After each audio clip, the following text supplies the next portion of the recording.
Direct, game na ba? One take lang to. Oh my gosh. No edit, 15 minutes. Okay na? Game na? Lights, camera, action. Good day.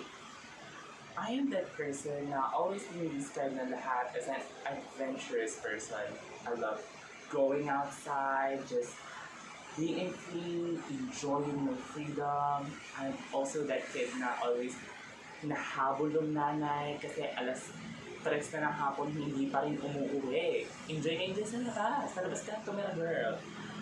I'm also that one enthusiastic student. Naalala ko nung grade 11 ako, kahit nilalagnat ako, tinanong ako nung professor ko na kung okay lang ba ako, pero sabi ko hindi po sir. Sabi niya siguro internally, pero outside, he still look like that one enthusiastic student na yung tipong kahit nahihirapan na nakangiti pa rin, always excited and always active. I am also a persistent student, panel member, and president. Alam mo yung kahit napakarami kong title na pwedeng ibigay sa akin na alam mo yun, nagre-require talaga ng effort. I'm always persistent na kahit mahirap, kahit nahihirapan na ako sa process, always pa rin pinupush yung sarili ko kasi alam ko ma-achieve ko yung main goal ko. Alam mo yun, na kahit anong hirap, I will still rise despite all the odds. Again, good day. This song boy in front of you is Mark Solomon C. Perino. And ngayong araw, isi-share ko sa inyo yung work experience ko or yung work immersion training experience ko sa Mines and Geosciences Bureau.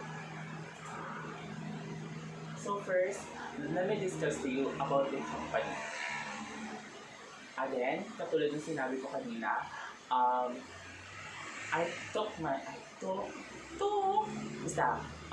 nag-work immersion training ako sa Mines and Geosciences Bureau. And the MGB is responsible for the conservation management, development, and use of the country's mineral resources, including those in reservation and public lands. So, to further explain, or to simplify rather, yung MGB, sila yung bureau which is a part of the department na that department is the Department of Environment and National Resources. MGB is the one responsible for all the mining and geological things. Alam mo yun, all the mining companies go to MGB para kumuha ng permit and para i-inspect yung mining site na kanilang i-drill.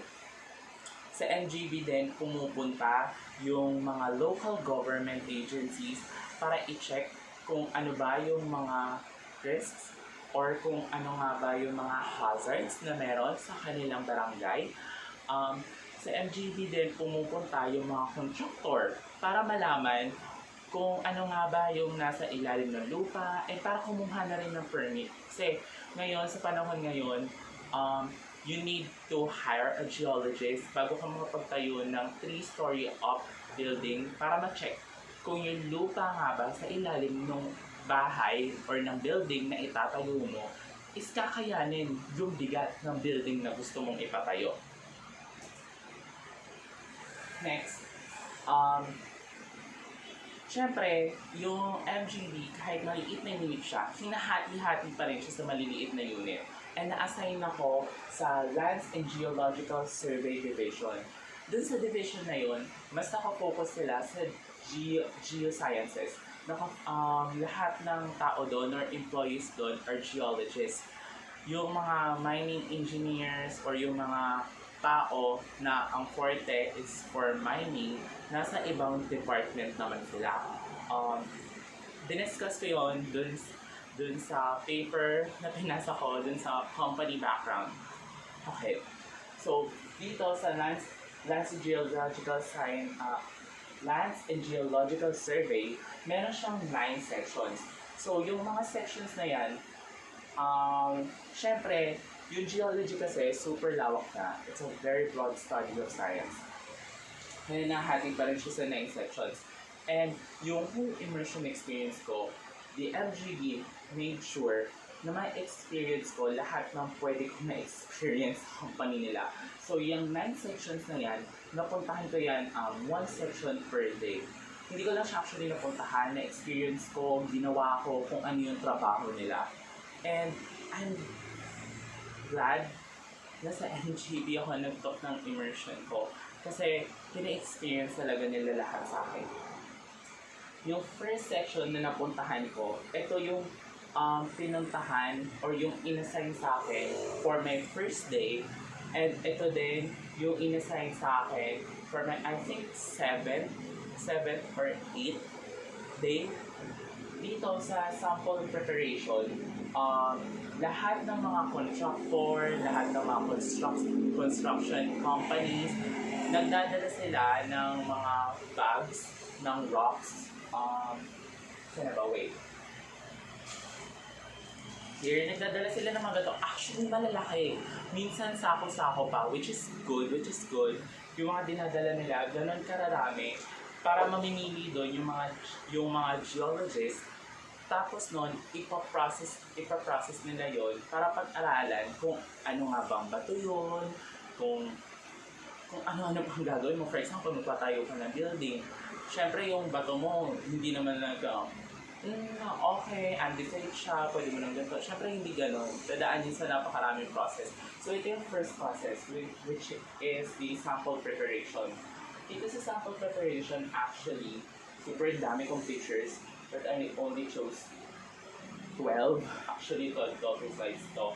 So, dito sa first part, makikita dito yung namimili kami kung anong bato ba yung ipoprocess namin. Siyempre, hindi naman ng bato pwede mo i-process. Like, halimbawa, binigyan ka ng customer yung tawag nila nun eh.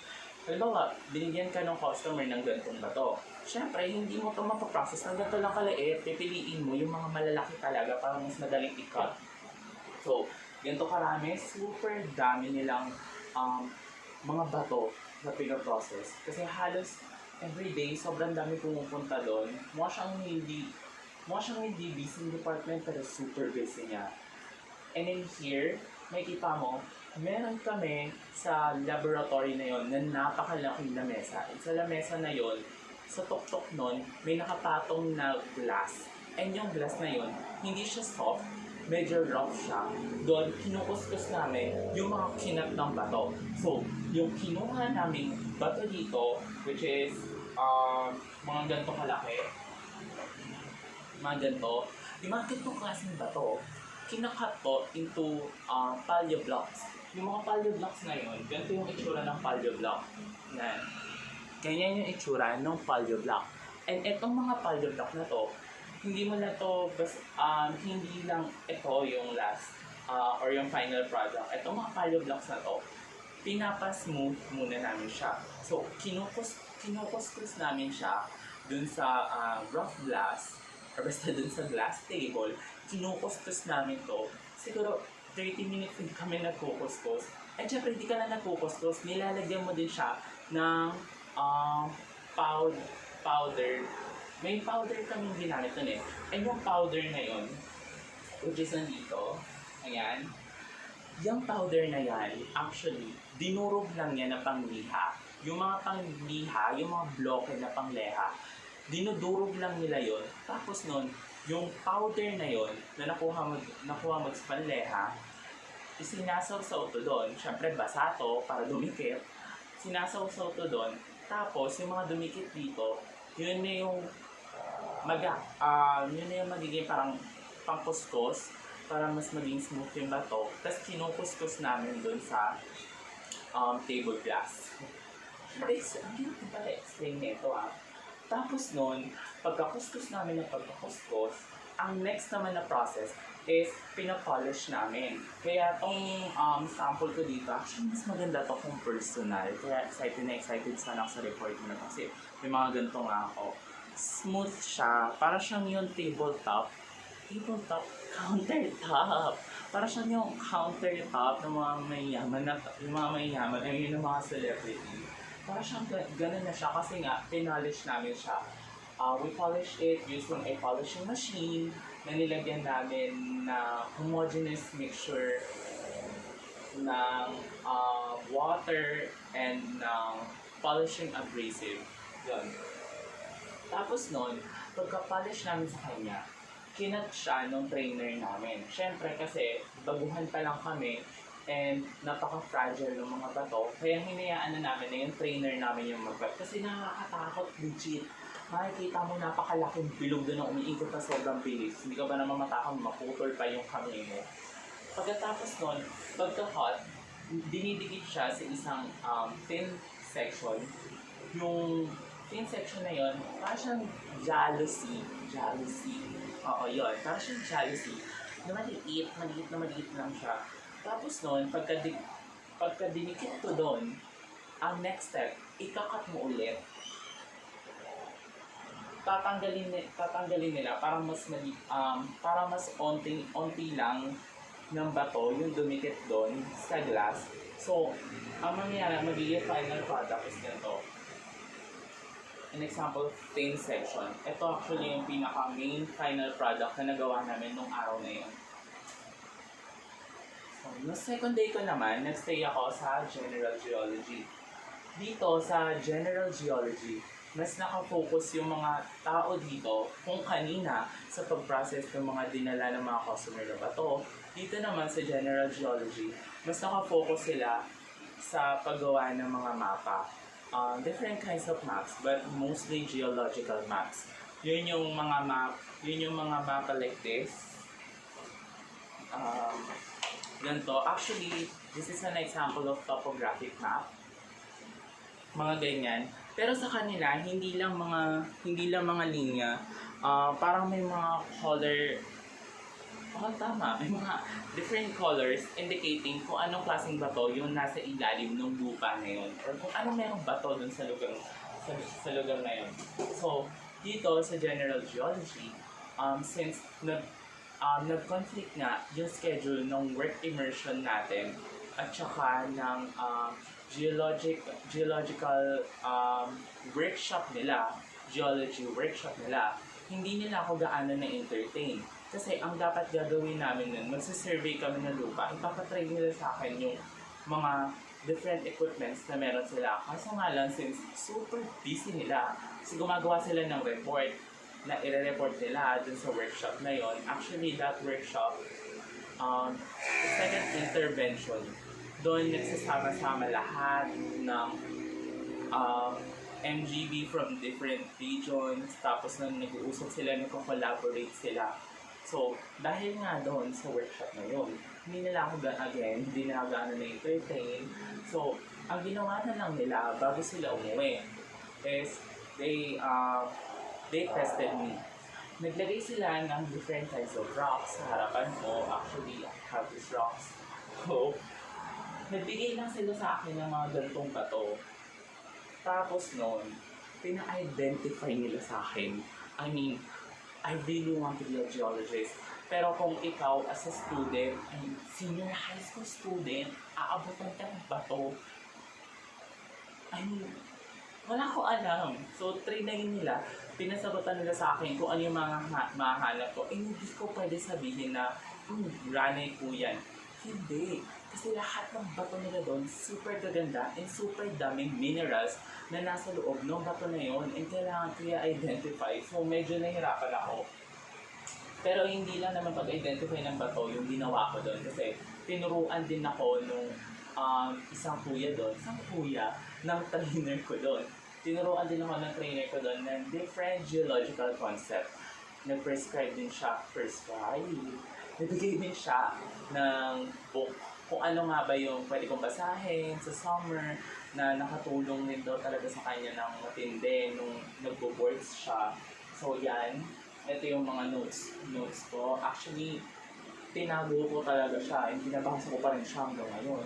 Tapos ito yung mga pinagkunan nila ng bato nung time na tinas nila ako. Tapos ito, Nung time na to, ito yung excited na ako mag-lunch. Kasi nga, hindi nila ako gaano kinakausap, hindi nila ako ini-entertain. So, nakaupo lang ako, like legit na kanina. Pwede na pa po ako umuwi, pero syempre hindi ako umuwi kasi tawag nga umuwi kailangan 8 hours. Ayun nga under time. So yun na nga, yun yung ginawa ko sa general geology. Next naman is yung geohazard. Now, super saya ko nung third day. Kasi eto na yung time na meron na akong kasama mag-wet immersion. Kasi yung first 2 days ko, yung first day ko, student from San Francisco High School, yung mga kasama ko. And again, as an adventurous person, feeling ko adventure yun. Nakapagkilala talaga ako sa kanila at nakipag-friends ako. Kasi nga, syempre wala pa akong alam dun sa lugar, dun sa place. Nung second day naman, ako lang legit na mag-isa. Nakatunganga, kasi nakaupo lang like, ano na po, what's good? Tapos yung third day, ito na yung, dumating na yung mga mapuwans na late nakapagpasa ng mga papers nila. And ayun na nga, thank God, nagkaroon ako ng kasama. The third day, akala ko matapos na yung immersion experience ko na ako lang isa. So, back to the PPT. Third day ko nga is yung geohazard. Dito sa geohazard section, syempre, hazard, dito, i-discuss sa amin, ipinaintindi sa amin kung ano-ano nga ba yung responsibility ng MGE sa hazard side ng Pilipinas. So, they are the ones responsible for the rain-induced landslide, flood, and sinkholes. So, for example, magpapatayo ka ng bahay here in Quezon City. So, gusto mo malaman if the place is susceptible for any kind of landslide, or if it is susceptible if there's any sinkhole around your house, or if vulnerable ba siya sa flood. So dito, sila yung mga nag-aaral, sila yung mga umiintindi talaga. I mean, pinag-aaralan nila kung paano nga ba sila makakatulong, makakapag-suggest sa mga local government agencies para mas may advance natin, mas ganda natin yung programa, in maiwasan na rin yung mga pagbaha. At saka sila din yung dito na nag-a-apply yung sa Cherry Hill landslide.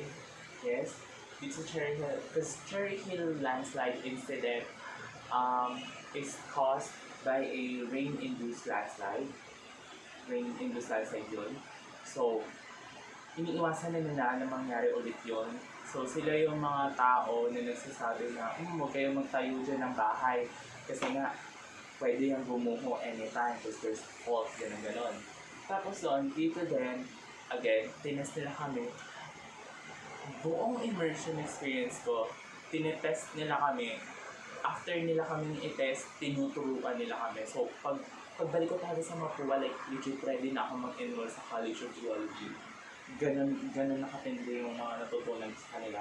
So dito, tinapatan ulit nila kami ng topographic map, but this time, merong geohazard version.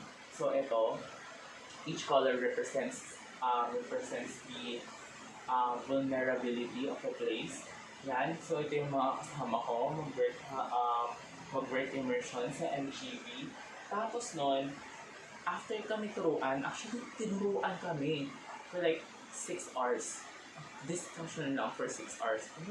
200 plus aking PPT slides nila, na narebo nila that time. I mean, super ready talaga yung MGE para sa mga mag-immersion na students sa kanila.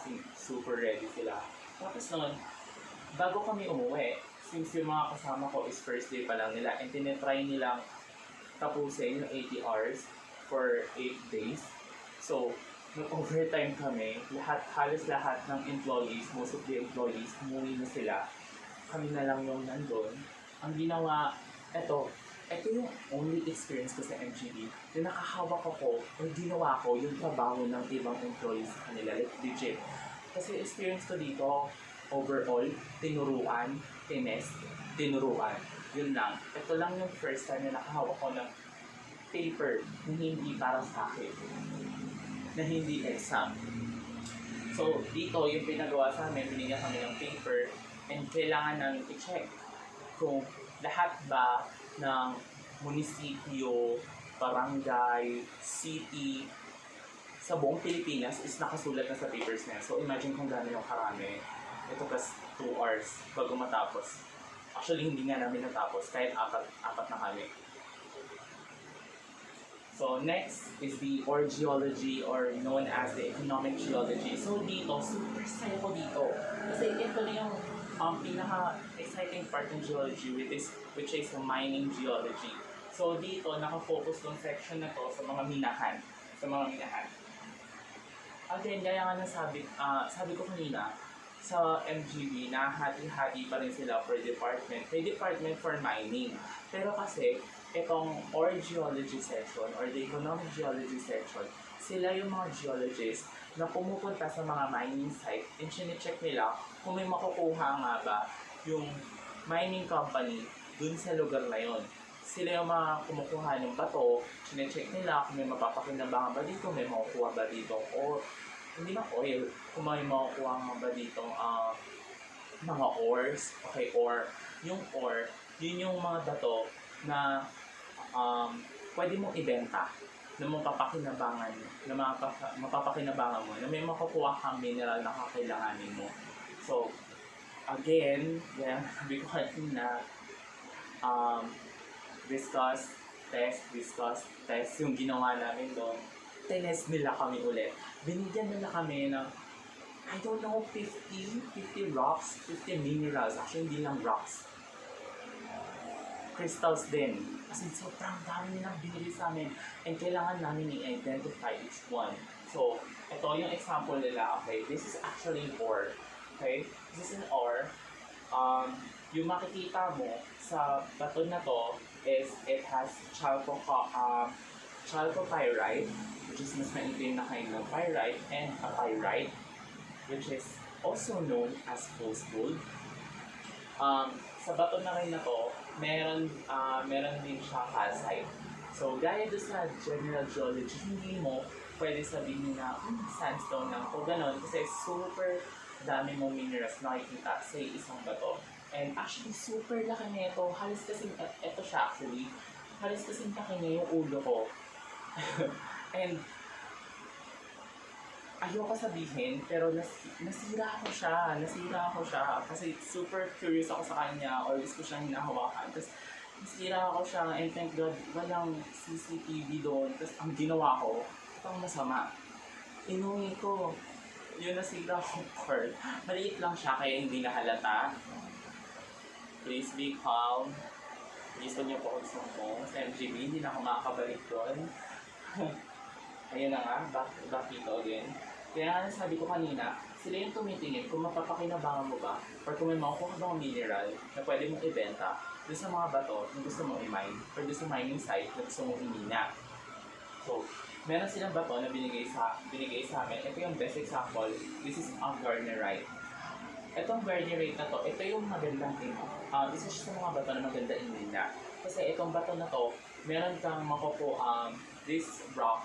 Mayaman siya sa nickel. This is actually nickel ore. So, yung nickel na yon, ewan ko kasi nagagamit yung nickel. But, yun na nga, yung nickel na yon, mahal siya actually. Tapos nun, after that, hindi lang kami pinag-identify ng rocks all day. Pinag-identify kami, first half of our day, nag-identify lang kami ng bato. Yung second half naman, diniscuss namin yung application ng geology to mining. Actually, ang nag-discuss sa amin ng application na yun is a Mapuan professor.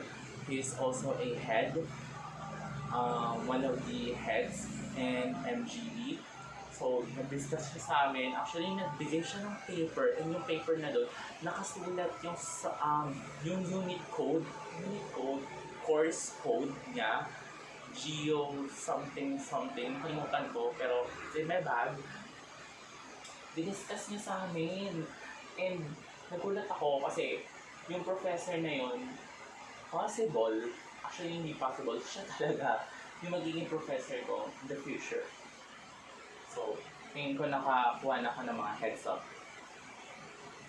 Next naman is the hydrogeology. Here in hydrogeology, dito sa section na to, inaaral nila yung mga groundwater. Inaaral nila kung pwede ba to inumin, pwede ba to pakinabangan. Kasi nga, di ba, nagkakaroon na ngayon ng scarcity sa tubig. Kailangan na natin ng pang-backup. So, itong hydrogeology na to, most people here are geophysicists and geochemists. Dito sa hydrogeology, ang ginawa namin, this is the most fulfilling day na nangyari sa buhay ko. Like, dito sa hydrogeology, digitize na kami ng build-ups. Madali lang siya actually kasi gumamit lang kami ng Google Earth, dinax lang naman namin or pinalog. Lagyan namin ng polygon yung mga build-ups. Pero, yung end result nung ginawa namin is ganito, a whole map. Imagine, itong map na to, makakatulong to to better understand kung ano nga bang klaseng tubig or kung mapapakinabangan nga ba yung tubig na meron sa ilalim ng lugar na yun, ng munisipyo na yun, ng barangay na yun. Kaya napaka-fulfilling kasi hindi lang ako pumunta doon para mag-work immersion. Hindi lang ako pumasok doon para matapos yung duty ko. But nakatulong din ako sa thousands of Filipinos. Kaya yun, napaka-fulfilling lang kasi nakatulong. Hindi ko lang ginawa yung kailangan kong gawin, kundi nakatulong din ako sa Pilipinas. In a sense, dito naman sa L. James, sa section na to, dito yung yung mga computer geeks.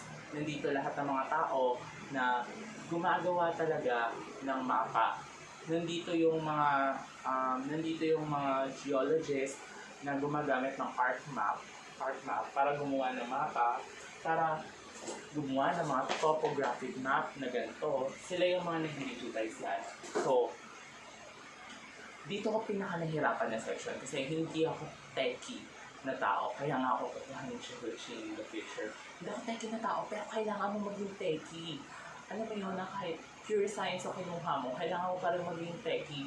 Kasi dito, gumamit kami ng art map, which is hindi kami familiar, hindi rin sa amin dinuro nung grade 11 kasi nga may bayad yung application na yun. Gumamit kami ng art map para gumawa ng mapa. Okay, so ito yung ginawa namin. Imagine mo, pumunta ka lang doon para mag-work immersion. Pero at the same time, gumawa ka rin ng mapa para sa isang munisipyo.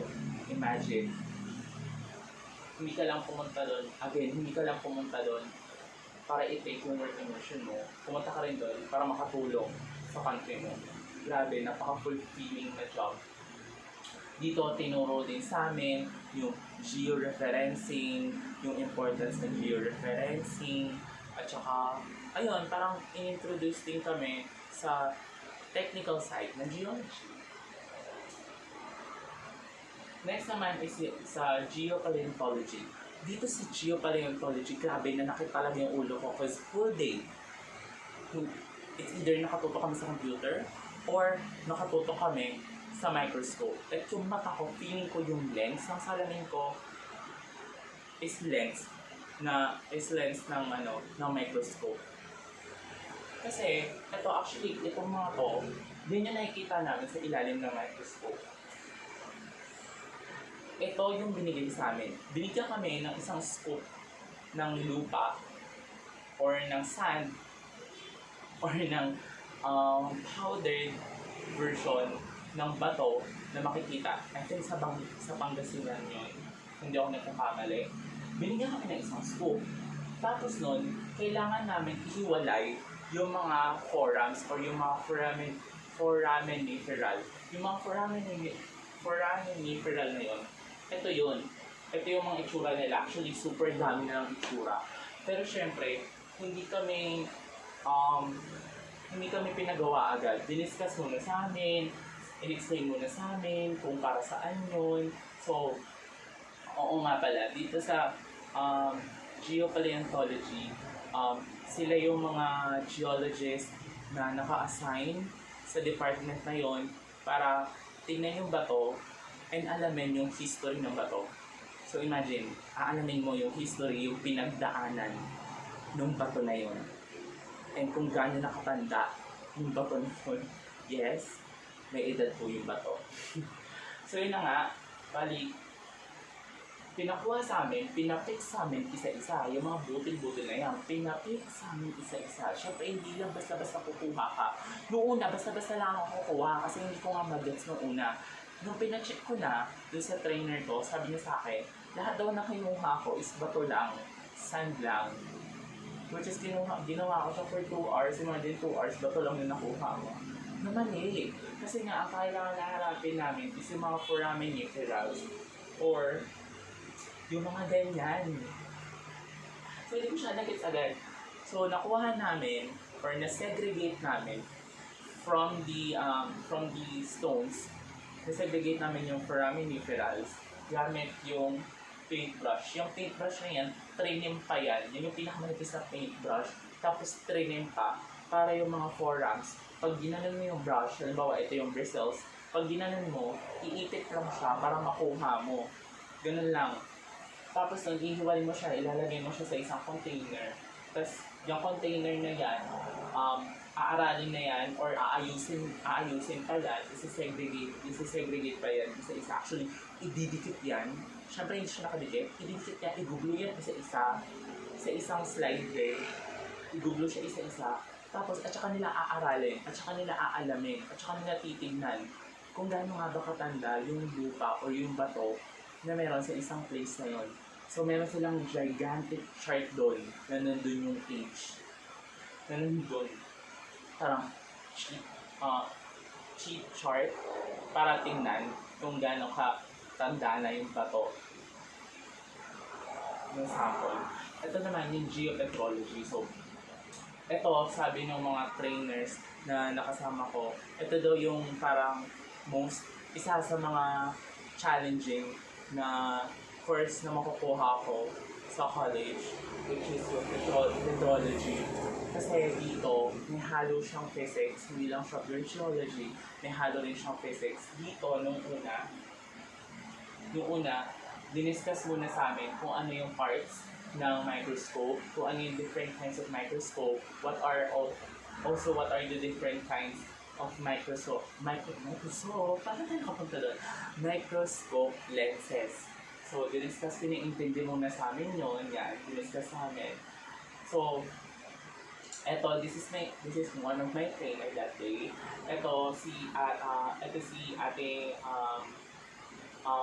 Ate Armani. Ate Armani is the 2019 top 2 geology board exam passer. She's from UP. So, scholar din siya na MGB. Tapos nun, again, back to my presentation. After i-discuss sa amin, syempre, tina-apply na sa amin and tinest na naman kami. Syempre, hindi lang sila nagdi-discuss, nagpapatest din sila, super feeling ng mga tao doon sa test. So, dito, yung ginawa namin, or yung mga ginawang thin section, sa pinakaunang section, which is a sample preparation, yung mga thin section na nagawa doon, inaakyat yun, pinupunta yun sa geopetrology, and doon sinisilid sa ilalim ng microscope, and doon ina-identify kung ano nga bang bato. Pwede mo naman ma-identify yung mga gantong klaseng bato, kung anong klaseng bato nga siya, megascopically. Pero, syempre, hindi lang naman iisang mineral yung meron sa bato na yun. So, para mas sure, 100% sure ka, dumadaan siya sa petrology section ng MGB para ma-identify kung ano nga ba minerals, kung ano pa nga ba yung minerals na meron dun sa bato na yun or dun sa sample na yun. So, ito yung mga thin sections na ginawa namin or ginawa sa sample preparation section nung bureau. Tapos doon, I have here an example. This is an example of olivine thin section. Itong olivine na to, ma-identify mo na olivine to sa ilalim ng microscope using two kinds of lenses. We have the XPL and the PPL. So, ito yung view namin sa ilalim ng microscope. So, ito yung mga microscope na ginamit namin. Itong mga microscope na to, wait, sorry.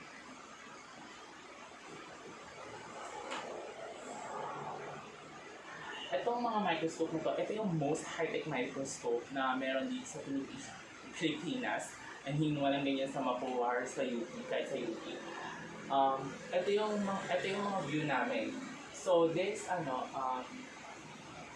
itong view na to, this is a view kapag PPL lens yung gamit. So, makikita mo, parang black and white lang siya, yellowish and black lang siya. And per mineral or per rock, may kanya-kanya siyang kulay, may kanya-kanya siyang characteristics, may kanya-kanya siyang shape and sizes. Pag olivine, ito naman is XPL, using XPL lenses. Dito sa XPL lenses, dito mo naman makikita kung ano nga bang mineral or rock yung nasa ilalim ng microscope or yung nasa thin section. So makikita mo na olivine siya kasi makikita mo marami siyang green parts.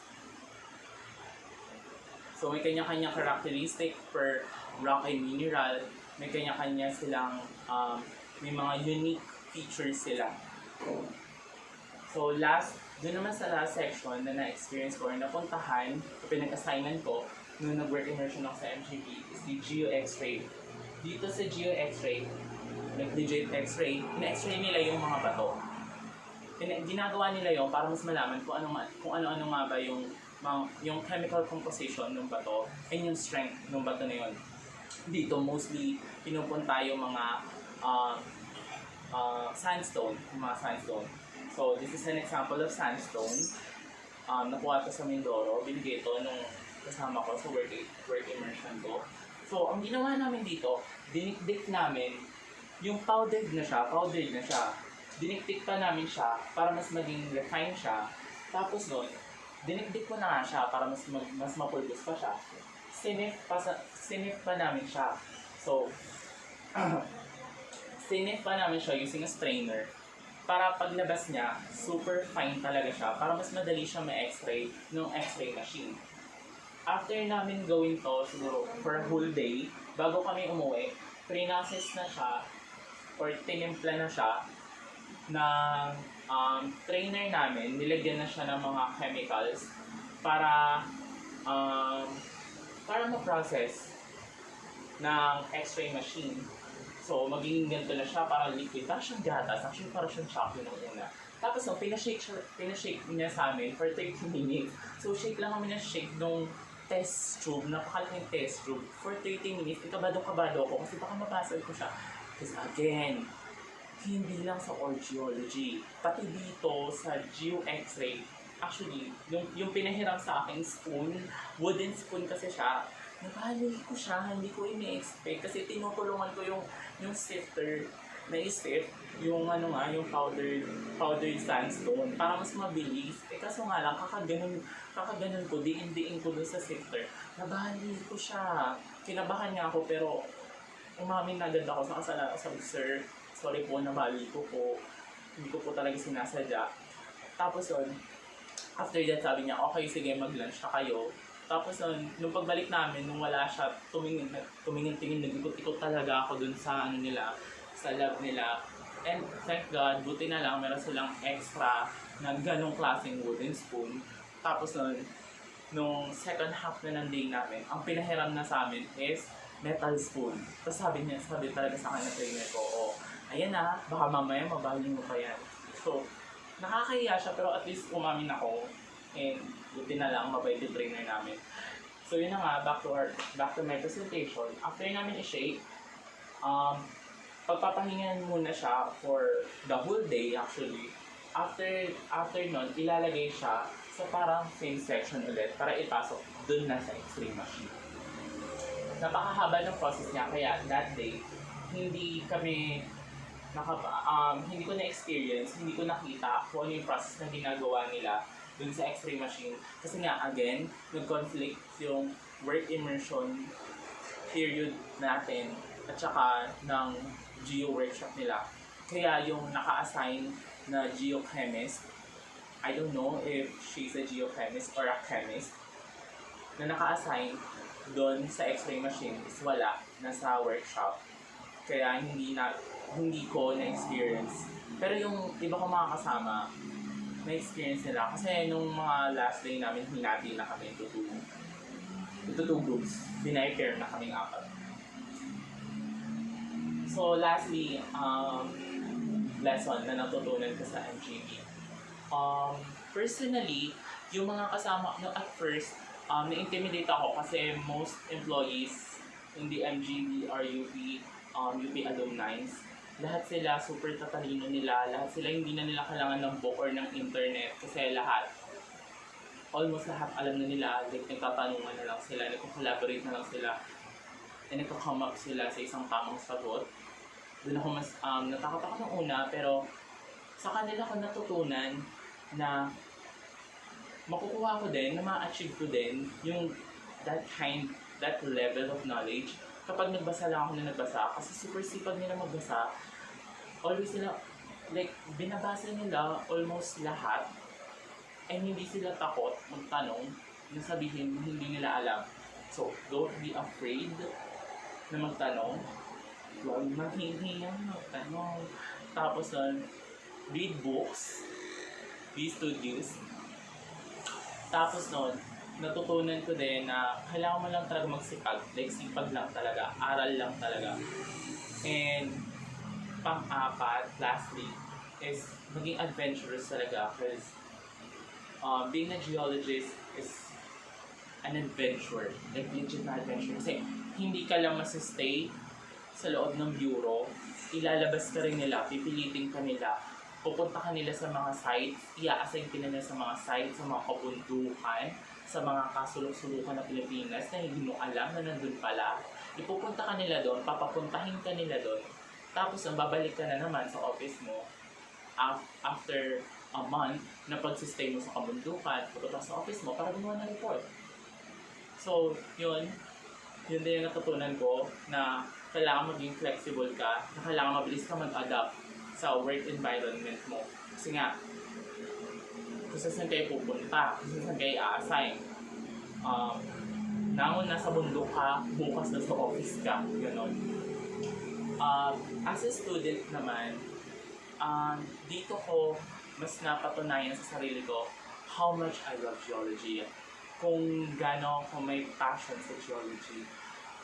Dito ko mas na-realize na gusto ko talaga i-take yung geo as my career in the future. Tapos natutunan ko rin dito as a student na mas maging masipag. Actually, overall, natutunan ko sa kanila kung paano mas maging masipag, kung paano mas magtiyaga, kung paano, how to stay curious, na always tanungin yung mga